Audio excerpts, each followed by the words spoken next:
nominating base of the Democratic Party. Yeah, they're socialists. We'll be talking about that later in the show as well. But listen, this is just another example of ye reap what ye sow, Republican establishment, and now you have to deal with it. We're going to take a quick little break here. When we come back, we're going to be talking about the exit of Virginia's Jim Webb, and we'll be talking about an article that we just posted on www.behindtheallianceradio.us, talking about how the Black Lives Matter movement is now starting to infiltrate and indoctrinate into the two mainstream bastions of the liberal mindset. We're talking about academia and quote-unquote journalism. Gene Baradelli, Behind Enemy Lines. We'll be back right after these brief words. This Save Us Chuck Minute is brought to you by Australian Dream Arthritis Cream. My fellow Americans, good old Hillary Clinton seems to have misplaced 2 whole months of emails that coincide with the events in Libya. That, or she didn't send a single email for 60 days. What an odd coincidence. It goes along with the thinking that if there's no body, there's no murder. And Hillary did a great job of getting rid of that body before anyone knew where to even look. In the midst of this, General David Petraeus' resignation and misdemeanor conviction is back in the news. What happened to Petraeus and the ridiculous double standards that's playing out with Hillary brings up some questions. Was it just a smear campaign on the part of the Obama administration to batter Petraeus enough to keep him out of the presidential run? That certainly would help Hillary's 2016 bid, which was predicted after she lost the first time. So, here's to history repeating itself. I'm drinking orange juice. I'm Chuck Woolery. You want to hear more? Get my new podcast, Blunt Force Truth, now at iTunes and Stitcher, or visit bluntforcetruth.com. So what is Behind Enemy Lines anyway? This is the true story of two friends living in the People's Republic of New York City who work together and have their conversations taped to find out what happens when conservatives stop being politically correct and start getting real. We are Behind Enemy Lines. Watch your wallets. Thursdays at 1 on WNJC, part of the Conservative Commandos Radio Network.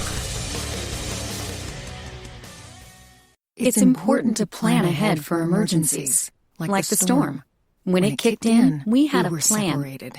We were able to get in touch with each other in no time. Had no idea how to find each other. The whole experience was fine. The most frightening 10 hours of my life. If there's one piece of advice I'd offer other moms out there, it's to stay calm and keep to the plan. Message. Some parents plan ahead, some don't. Make sure you know where to find your family in an emergency. Start your plan at ReadyPA.org, brought to you by ReadyPA, FEMA, and the Ad Council. Hey, how you doing? This is Vito. And this is Vito. We're here from the Vito and Vito Show. And we're excited to be on War Radio with our newfound hero, Wayne Dupree. We're just two college Republicans with a mic and a computer, and thanks to Wayne, here we are. Wait, where are we? We're on War, the #1 political news station on Live365.com.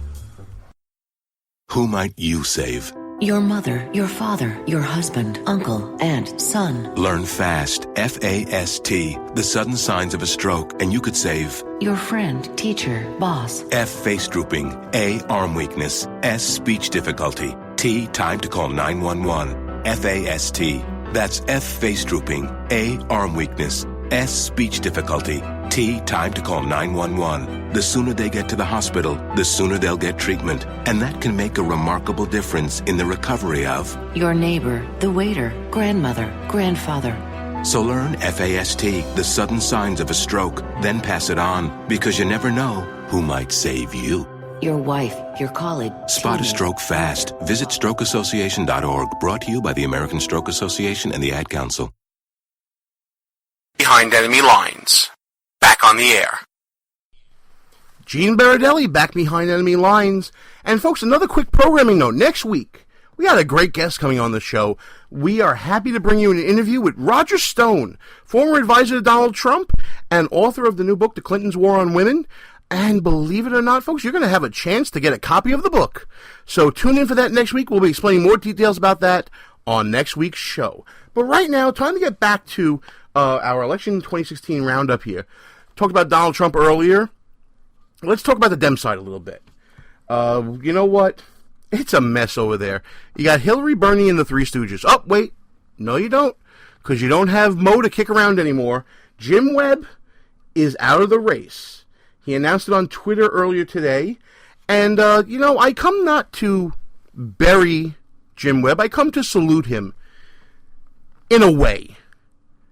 Because Jim Webb has really hit the nail on the head when it comes to what the Democratic Party has turned into. On his Twitter account, where he announced that he was withdrawing from the race, and this is his direct quote, "My views on many issues are not compatible with the power structure and the nominating base of the Democratic Party." Wow. That is a heavy statement, especially going forward for Democrats towards nominating their candidate. Jim Webb was too polite to say it, so I'm going to say it. Democratic Party are socialists. That's all there is to it. Jim Webb is saying that the Democratic Party has left me. I didn't leave the Democratic Party. And, if you look at his record, you can understand why he feels that way, because the Jim Webb record is not what the Democratic Party is looking for in a post-Obama America. They're looking to double down on going far left. They're not looking to come back to the center at all, because that means no more free stuff. That means no more Black Lives Matter. That means common sense comes back to the Democratic Party. Jim Webb has a long history of service, and his record is kind of cut and dry. He's a Democrat who, from Virginia, former senator. He's a pro-Second Amendment Democrat. Can you name another pro-Second Amendment Democrat right now, off the top of your head? I'll wait. Yeah, I thought not. He's also a Reagan Democrat, having served as Navy Secretary under Reagan. This is someone who is not your prototypical, give me my free stuff, raise everybody's taxes, 1% bad, Black Lives Matter Democrat. Socialist. Bernie Sanders is dragging the party way to the left, farther left than I think most independent Democrats, Reagan Democrats, moderate Democrats, are willing to go. And their only other alternative is Hillary Clinton right now. Think of it that way, folks. If you were stuck between the welfare state, cradle-to-grave taxes, and the government takes care of every aspect of your life, versus Hillary Clinton, you might have to go the socialist route. I can understand that in some ways, but you know what? In other ways, of course you don't want to go socialist. Come on now. And that, I think, is what people are finding out about the Democratic Party now. Jim Webb left with a thud, guys. Not a thud of him falling, a thud of the door slamming as he leaves the Democratic Party for a possible independent run. I say run, Jim, run. Absolutely do it right now. I think what you have to do is you have to pull your party back, right? Pull your party back to the center. Do that. That is your mission. Get it done. Have you and your fellow Reagan Dems send a message to the Democratic Party that you're tired of being pulled to the left, that you're not a socialist. I agree with this wholeheartedly. A YouGov poll recently found that Democrats that they polled have a 49% favorable view of socialism and only a 37% favorable view of capitalism. That's shocking, folks. The same poll had 78% for Republicans for capitalism, 12% favorable for socialism. And that 12%, folks, listen, we're going to come out and we're going to find you and we're going to get your registration changed. Because clearly, you are not the Republicans that I think of in the Republican Party. But I digress for a moment. The shrinking tent that is socialism is affecting the Democratic Party, in my opinion. And Jim Webb is the new poster child of what's happening there. If he runs independent, let's talk about that for a second. It cuts both ways, in my opinion. You're gonna see like those Reagan Democrats we've been talking about, leaving Hillary, leaving Bernie, leaving the Socialist Party, and stating that they are, in fact, Democrats. And depending upon who the Republican nominee is, it may hurt them as well, because some moderates from, the Republican Party, those rhinos out there, you know who you are. I'm not going to point, but you know who you are. You might run that way, too, and say, hey, this guy's just moderate enough to work. Who knows? You know what, though? I still say run, Jim, run. It'll be a principled run. It'll be a run to save the soul of the Democratic Party. I think something needs to be done. Anything needs to be done to drag the party away from the abyss that is socialism. I mean, did anybody really listen to this debate? Debbie Wasserman Schultz put out a Vine talking about how the debate was about the middle class. The debate was not about the middle class. The debate was about free stuff, giving things away. Bernie Sanders wants to add another $18 trillion to the deficit with all the free stuff that's going to be given away. Free is not free, folks. Those of you who listen to the show all the time, you know this. Free does not mean free. Free means other people pay for it and I get it. Run, Jim, run. I say do it. You're right about the nominating base of the Democratic Party. Look at who is running the asylum right now. It's the inmates. It's Black Lives Matter. When a question comes up to the Democratic debate of, do Black Lives Matter or do all lives matter? Are you kidding me? The candidates up there that said Black Lives Matter are doing nothing but pandering to the crowd. Of course, in their heart of hearts, they believe every life matters. But they're talking about Black Lives Matter because those are the people that are going to be coming out and bringing the people out to vote. That's who their core is. That's who their base is now. It's a shrinking base. That's why if the Republicans can get their stuff together, man, there should be no question, given what happened in 2014. There should be no question, given the quality of the candidates in our field. There should be no question that any one of our guys, except for the retreads and the has-beens, sorry you guys, except for the retreads and the has-beens, any one of these candidates should be able to win because they're not socialists.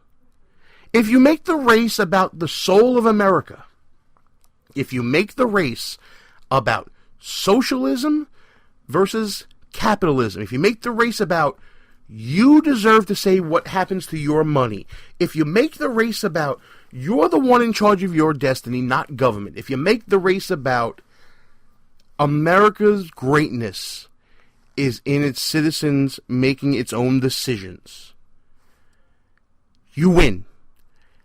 And I say that because in that same YouGov poll that I've been talking about, independents were the lowest favorable category when it came to views on socialism. The independent voter does not identify themselves as socialist. The independent voter favors capitalism. The independent voter favors independence. The independent voter favors government staying out of their affairs. The independent voter favors charting their own course, making their own destiny with their own money, and they don't care about which party that delivers it to them. If the Republican Party jumps on socialism all day, every day, they win. You better pray Bernie Sanders is the candidate. If Bernie Sanders is the candidate, you win. Every Republican out there, tell your Democratic friends, vote for Bernie Sanders.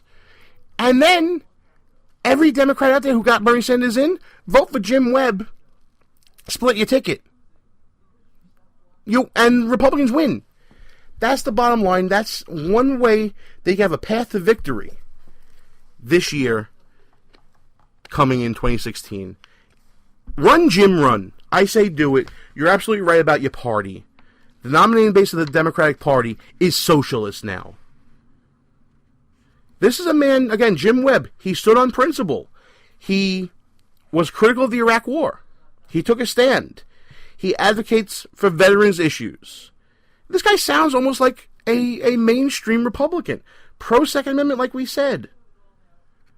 Run, Jim, run. I say split the ticket, and you'll get a Republican in the White House for sure come 2016. But now let's give a little lip service to the other guy that's kind of the 500-pound gorilla in the room. Uncle Joe Biden. He's still lurking about. We're with the will he or won't he game going, aren't we, folks? The clock's running out, though, Joe. Tick-tock, tick-tock, my friend. Time for you to finally decide what you want to do with the next 4 years of your life. At this point, does it matter? It might be too late. After the debate, the same YouGov poll, that before the debate said 57% said it wasn't too late for Uncle Joe to get in. After the debate says 48%. Dropped down quite a bit over a week, 9%. Dropped down and said, Uncle Joe, your window's closing. Time's almost up. And you know, if the Washington Post had anything to say about it, Joe Biden would be in right now. Did everybody see the